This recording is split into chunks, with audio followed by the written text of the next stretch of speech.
We never imagined it that way.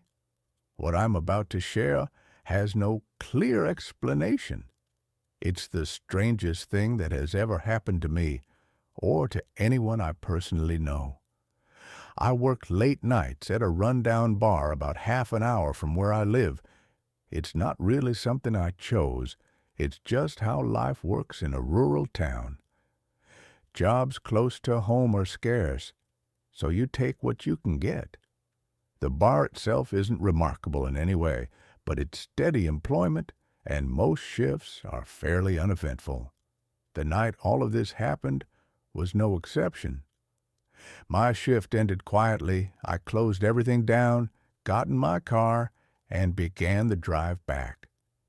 The route home is almost entirely back roads, winding, narrow, empty.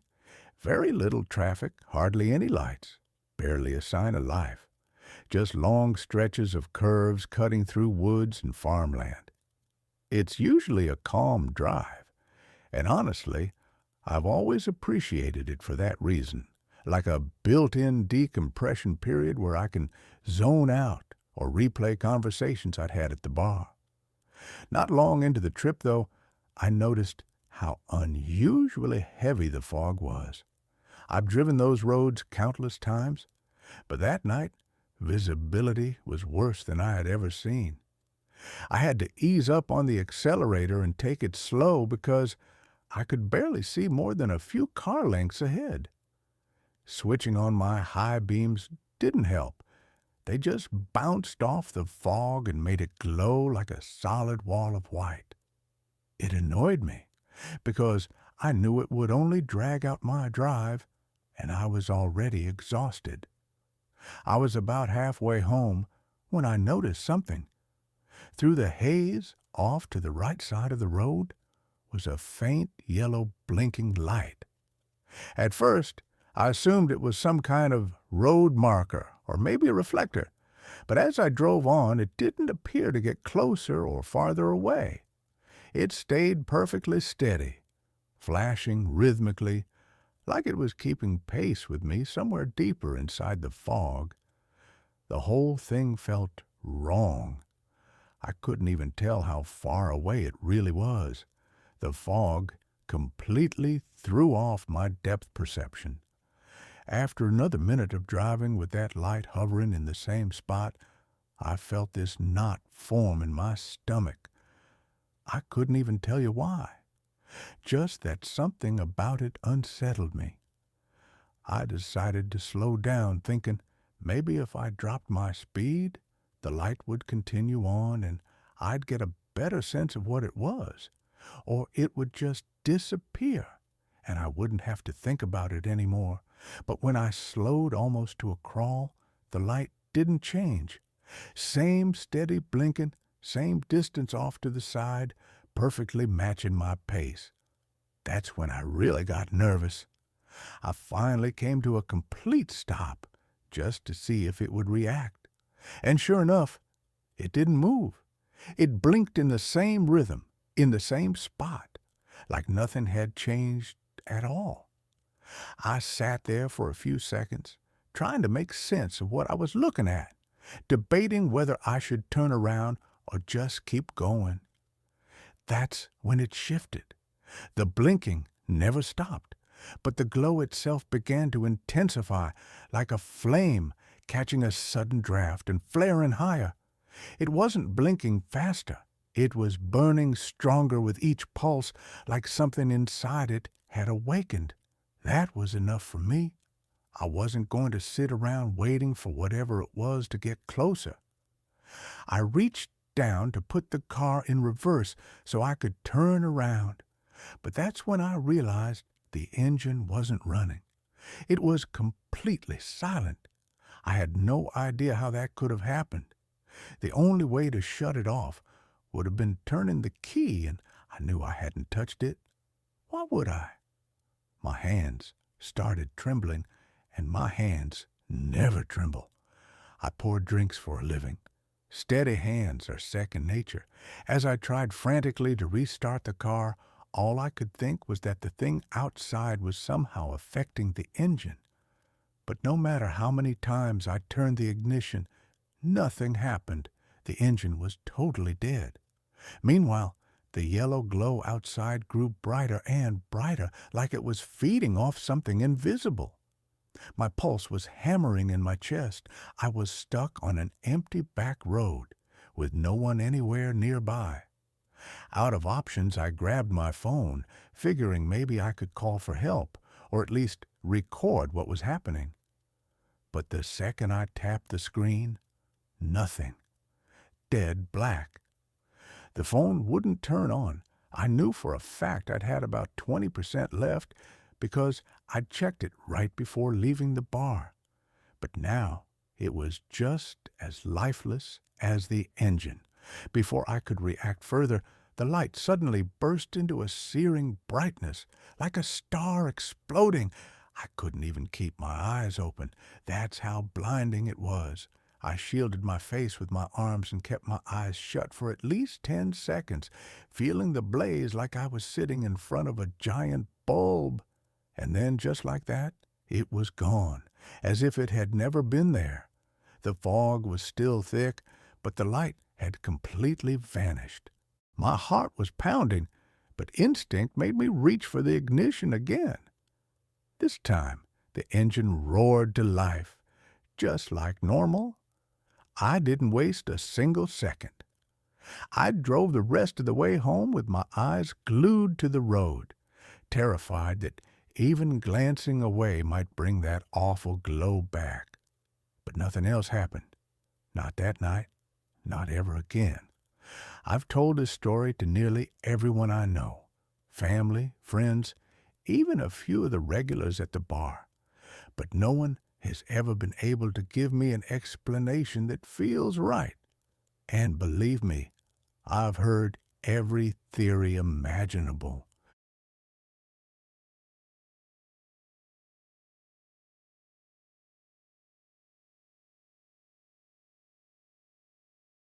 This happened a couple of years ago. I've been a long-haul trucker for quite a while now, and after so many runs, you get used to the endless miles of nothing.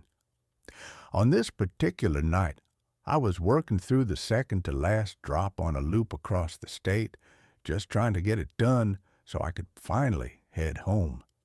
The route had me cutting through one of those desert highways that barely see a car after dark. No towns anywhere close, no gas stations, almost no lights at all. Just two narrow lanes carved into the desert under a massive blanket of stars. It's the kind of drive that makes you feel like you're the only living soul left in the world. I was maybe an hour away from my next stop when I spotted it. A glance at the side mirror showed a dark SUV trailing me. It wasn't tailgating or trying to push me along. In fact, it hung well back. But it was definitely keeping pace. No matter how I adjusted my speed, slower or faster, it matched me perfectly. For close to 40 miles, it never left my mirrors. It never tried to overtake me, never closed the distance. Just sat back there at the same gap, like it was waiting. At first, I figured it was just a nervous driver, someone hesitant to pass. Maybe they thought it wasn't safe. But I gave up on that explanation after driving through several clear passing zones. It was possible they didn't recognize the markers, but that didn't seem realistic. As much as I wanted to figure it out, I had deliveries to make. I couldn't waste the whole night dwelling on whatever the person behind me was doing. So I tried to ignore it. Still, every few minutes, I couldn't stop myself from glancing back. It was starting to grate on me, which isn't something I'm prone to. Around 2 in the morning, I pulled into a small roadside rest area. It wasn't anything like a full truck stop, just a dirt patch with a handful of worn parking spots and a tiny shed with a couple of vending machines. No lights in the lot, except for one weak bulb flickering above the machines. I figured I'd stretch my legs, maybe grab a drink, and most importantly, give that SUV a chance to go by. But when I looked back before killing the engine, I saw it pull in too, settling into the far corner of the lot. At that point, any unease I'd felt turned into pure anger. Whoever was driving that thing was about to hear it from me. I climbed down from the cab and stormed toward the SUV, making no attempt to hide how furious I was. But before I could get anywhere close, the engine roared to life. They shot out of the spot like they were fleeing a crime scene, kicking up a storm of dust and gravel. As they tore past me, I tried to see who was behind the wheel, but the tinted windows gave me nothing. I just watched their taillights vanish into the dark highway within seconds. Part of me was relieved. It meant I wouldn't have to deal with them anymore, and I could finally get back to my route in peace. But another part of me was shaken. That driver had been tailing me for a reason, and now it was clear they didn't want me anywhere near their vehicle, which could only mean their intentions weren't good. I made my way back from the vending machines, completely empty, by the way, which was a waste of time, and realized how drained the whole situation had left me. I had no energy left, and the last thing I wanted was to get right back behind the wheel. I figured I deserved at least a short break, just an hour or two of sleep to recharge before finishing the route in daylight. I did a walk around of the rig, checked that the trailer doors were still locked tight, then climbed back inside. I reclined the seat, cracked the window for some air, and tried to rest. The lot was silent, and for the first time that night, I actually began to relax. My thinking was that even if they had meant me harm, they wouldn't bother circling back. Even if they tried, finding the same random lot again in the middle of a desert would be nearly impossible. Exhaustion plus that small bit of comfort made drifting off surprisingly easy. I'm a light sleeper, have to be in this line of work.